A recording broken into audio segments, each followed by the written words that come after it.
Majibu ya Mungu yaweza kupitia njia usioitarajia. Majibu ya Mungu, baraka za Mungu, upenyo wa Mungu, chochote ambacho Mungu anataka kubariki nacho kinaweza kupitia vitu usivyovitarajia au watu usiowatarajia. Mara nyingi watu huwa tuna matarajio. Nikiwa na shida naweza nikamuona Pastor Mwende. Nikiwa na shida naweza nikaenda kumuona Pastor Martin. Hayo ni matarajio, najua kwa sababu Pastor Martin ni mchungaji mwenzangu. Nikimwambia haja yangu atanisaidia. Kama hawezi kunisaidia, anaweza kanielekeza msaada uko wapi. Kwa hiyo wakati mwingine sisi kama binadamu tunaweza tunawapita watu wengine tu, naona huyu hawezi kunisaidia, huyu hawezi kunisaidia. Sasa njia za Mungu hazichunguziki. Bwana Yesu asifiwe. Neno la Mungu linatuambia kwamba njia za Mungu hazichunguziki. Huwezi ukakalili. Mungu akitaka kugusa maisha yako anaweza kupitia mtu yeyote, kitu chochote. Na kwa sababu hiyo tunamuona Mungu akitumia huyu binti kijakazi, tena mtumwa. Wafalme wa pili sura ya 5 mstari wa 2 na wa 3. Ukisoma habari ya Naamani, alikuwa ni mtu mkubwa, mtu ambaye anaheshimika. Biblia imesema hivyo. Mtu ambaye bwana wake ambaye alikuwa ni mfalme wa Shami alimtegemea. Kupitia yeye Mungu alikuwa amewapa ushindi wa Shami.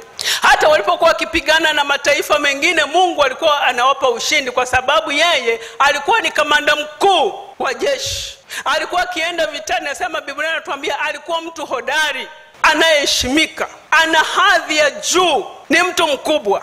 Na ukisoma kwa habari hii inaonekana hata yule kijakazi alikuwa hana access, alikuwa hana muda wa kwenda kukaa na kuongea na yule bwana.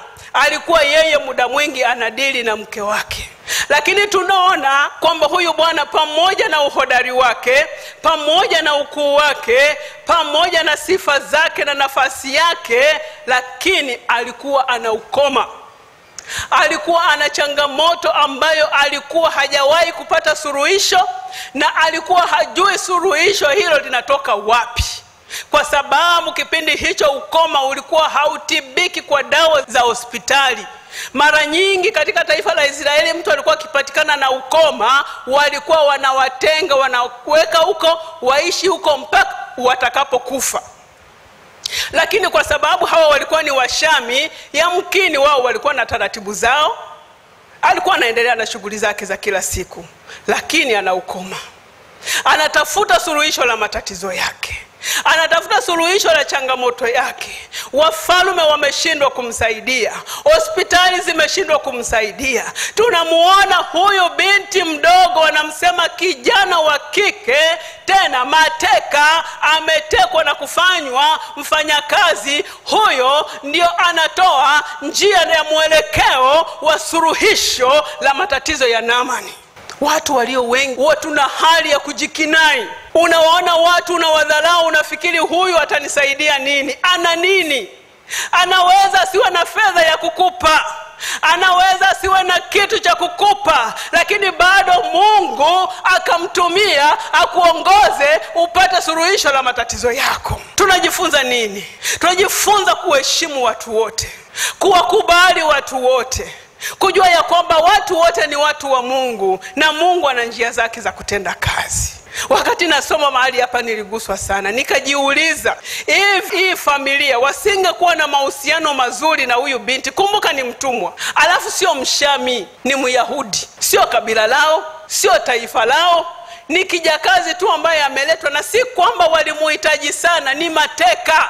Lakini huyo kumbe Mungu alikuwa anamleta kwenye maisha yao, Mungu alikuwa anamleta kwenye familia yao ili yeye awaonyeshe wapi linapatikana suluhisho la matatizo yao.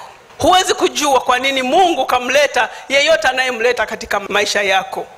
Mtu yeyote ambaye unakutana naye wewe humjui, Mungu tu ndio anayemjua. Bwana Yesu asifiwe.